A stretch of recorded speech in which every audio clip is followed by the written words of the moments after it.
10 Best Submarine-Killing Aircraft of All Time. One way to fight back was with anti-submarine warfare aircraft. Attacking a submarine from the air was a dangerous game, as surfaced submarines fired back at their attackers with machine guns and cannon. Converted bombers would roar a few hundred feet above the sea, dropping depth charges and firing rockets, with over 120 Allied aircraft shot down while attacking submarines. This was in no way a one-sided affair. Intriguingly, despite significant advances in technology, the only submarine sinking post-World War II was distinctly old-fashioned. This list is skewed towards Allied aircraft, as the German Navy, the Kriegsmarine, managed to lose 287 U-boats to aircraft, more than the total number of submarines lost by the Britain's Royal Navy, U.S. Navy, and Imperial Japanese Navy combined. The following aircraft are the most potent submarine killers of all time.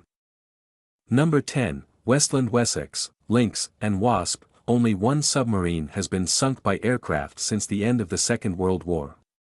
This unfortunate vessel was the ARA Santa Fe, whose origin as the USS Catfish in 1944 means no post-war submarine has been sunk by enemy action.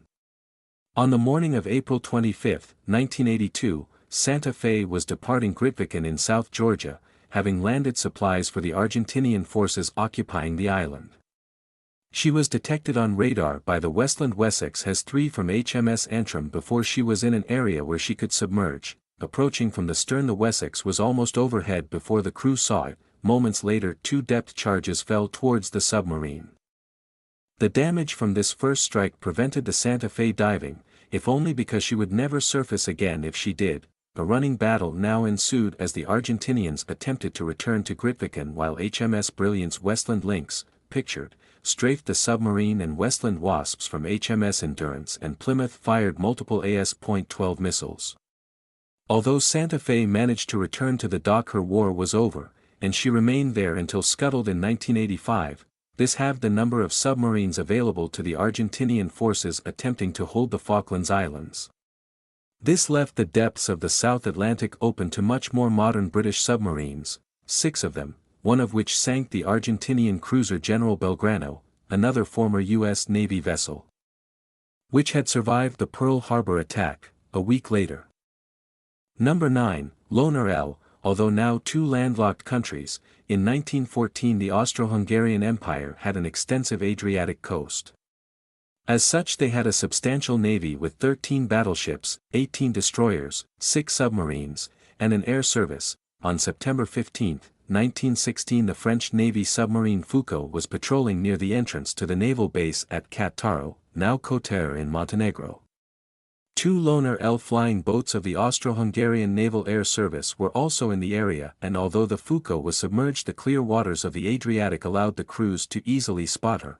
Although relatively flimsy and with a top speed of only 66 miles per hour, the Loners could carry a few hundred kilograms of bombs. 4 of these were dropped, at least one hitting the submarine, causing it to lose power and start sinking. With a fire adding to their woes, the French somehow managed to get to the surface. Facing an untenable situation, the ship's commander ordered the powerless submarine scuttled. The crew were then rescued by their attackers, who landed on the water to look after them until a torpedo boat could come to take them into captivity. Almost definitely the slowest aircraft on this list, the Loner L has the distinction of proving aircraft could have a part to play in sinking submarines. Number 8, Potezcams 141. Although a relatively obscure type, the Potezcams 141 has the highest ratio of submarines sunk per airframes built of all time. Admittedly, this is because only one of them was built, but it did at least manage to sink U-105 on June 2, 1943. The Potezcams 141, also known as the Antares, was designed and built to a 1935 French Admiralty specification for a long-range maritime reconnaissance flying boat. The prototype flew in 1938, with orders for an additional 19 airframes being placed by September 1939. However, with the fall of France in 1940, these were never built. The sole example led a somewhat nomadic existence, initially operating out of Morocco. By September 1940 it was patrolling from Senegal as part of the Vichy French forces. With the Allied landings in North Africa in late 1942, the Antares again changed sides, paving the way for its successful prosecution of the U-105 just south of Dakar 7 months later, alas being from a production batch of one and with few spares available by the beginning of 1944. She was nearing the end of her operational life, having flown around 1,800 hours. Disappointingly, the airframe appears to have been scrapped in Africa, meaning there are few if any remains of what by at least one measure was the most successful anti-submarine aircraft of all time. Number 7. Curtiss H-12. The Curtiss H-12 was a modified version of a U.S. flying boat with Rolls-Royce Eagle engines and was one of the Royal Navy's first anti-submarine aircraft. On May 27, 1917, an H-12 operating from the Isles of Scilly sighted UC-66 on the surface to the north of the archipelago. The pilot dropped the payload of 50 kilograms bombs, 2 of which seemed to have hit the U-boat as it soon sank by the stern, not to be seen again until 2009, hit by machine gun fire from the sinking U-boat. The aircraft then flew back to its base on Tresco with the mechanic holding rags over a bullet hole in the starboard radiator, at the other end of the English Channel. On September 22, 1917, another H-12, escorted by 2 Sopwith Camel fighters, attacked a surfaced submarine in the vicinity of West Hinder light vessel, about 20 miles off Ostend. After also being hit by 2 bombs, it heeled over and sank, leaving wreckage and oil on the surface. It's now thought the stricken submarine was UB-32, on top of probably being responsible for 66% of submarines sunk by aircraft in the First World War. Curtiss H-12s also shot down several Zeppelins, which, given its top speed of 100 miles per hour, must have made for some of the slowest dogfights in history.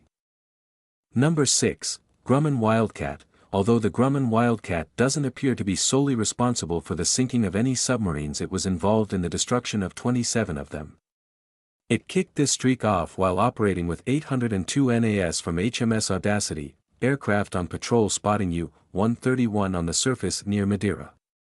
The Wildcats carried out strafing runs while a group of destroyers and sloops closed to finish it off with gunfire and depth charges.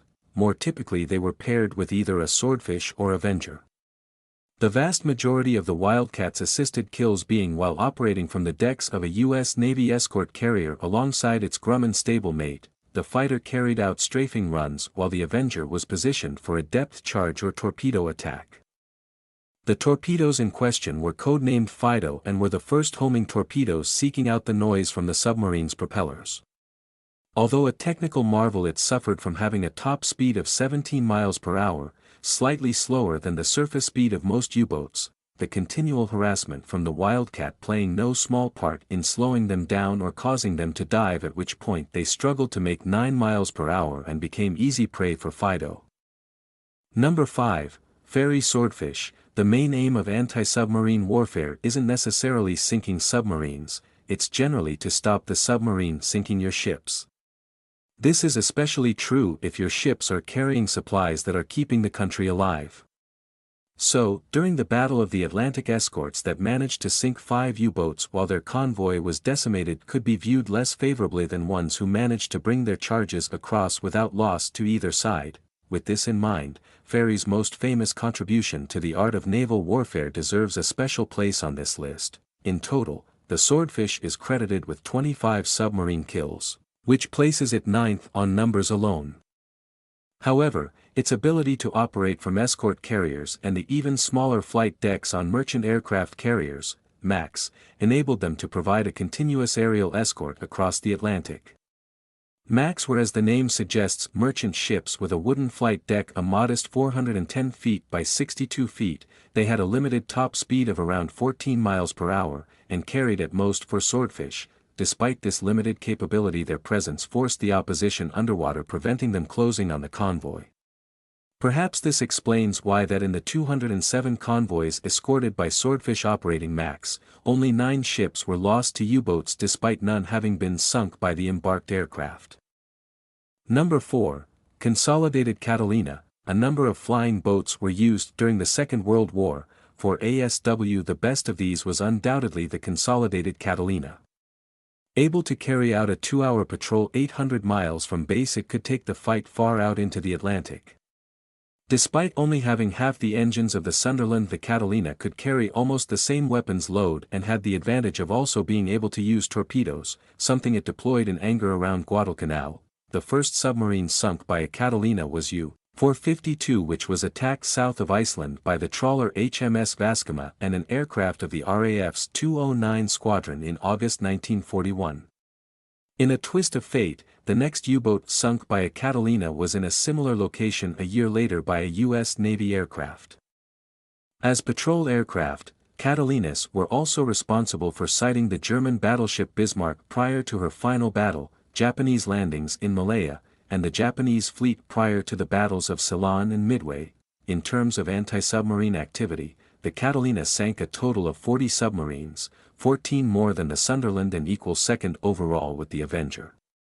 It also had the first air-to-air victory by a U.S. Navy aircraft in the Second World War, the bow gunner of an aircraft evacuating from the Philippines shooting down a Mitsubishi Zero on December 10, 1941.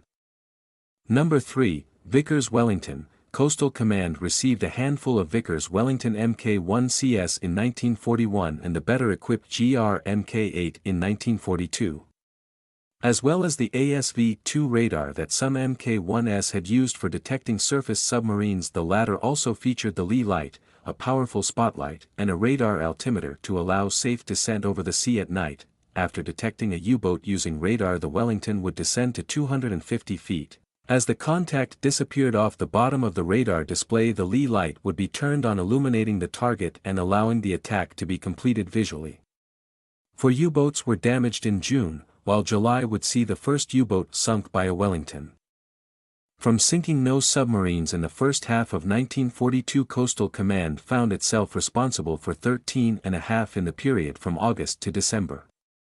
At a time when RAF Chief Arthur Harris was telling Churchill that Coastal Command was merely an obstacle to victory, this was fortunate indeed, although the Wellington couldn't protect convoys in the mid-Atlantic Gap, generally managing only around 500 miles from base. It made the waters around the U-boats' French bases far more dangerous and pioneered tactics that would be used by Coastal Command to turn the tide in the Battle of the Atlantic. Number 2, Grumman Avenger. While the Swordfish was a good carrier-borne ASW aircraft, it suffered in a few areas, mainly speed, crew comfort, and ruggedness. If you really wanted to kill submarines while operating off a ship, the Grumman Avenger suffered none of these issues. The extra speed allowed it to search a greater area in a given time and meant that during an attack it would be exposed to the U-boat's gunfire for a shorter period. Additionally, it allowed other Avengers to make follow-up attacks as they were able to get to the scene of the action before the submarine could make its escape. U-boats generally being sunk due to a continued attack rather than a single killer blow. U-118, for instance, was attacked with depth charges from 8 Avengers before submerging for the final time. The Avenger also suffered far less damage during carrier operations. Analysis by the Royal Navy not only showed the American aircraft suffered 1/7 the rate of damage the Swordfish did, but that the lower risk of damage meant carriers were more likely to fly them. Having done the analysis, the Fleet Air Arm prioritized its Avengers for anti-submarine warfare. These advantages placed the Avenger at number 2 on the all-time list of submarine-killing aircraft, with 35 U-boats and at least 5 Japanese submarines falling to it. And number 1, Consolidated Liberator. During the Second World War, 25% of the 287 U-boats lost by the German Navy to aircraft were sunk by the Liberator. RAF Coastal Command first received 20 X-USAF B-24 as in 1941, and these then gained a radar, for 20mm cannon, and the ability to carry depth charges and rockets. This was followed by the Consolidated Liberator GR-Mk3, essentially a modified B-24D. The self-sealing liners to the fuel tanks and most of the armor were removed, the turbo superchargers for the engines to maintain performance at high altitude were deleted. The ventral gun turret also went, eventually providing a location for a more advanced radar. This allowed over 2,000 gallons of fuel and a payload of 8 depth charges to be carried. As an example of what these changes allowed, on March 17, 1943, a Liberator of 86 Squadron left Aldergrove for a 9-hour flight to join convoy SC-122. On the way, it attacked U-439, causing it to remain submerged for the rest of the day.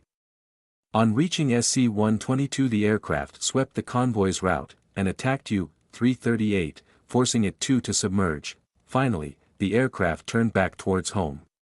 It finally landed, dangerously short of fuel, having been in the air for 20 hours and 30 minutes.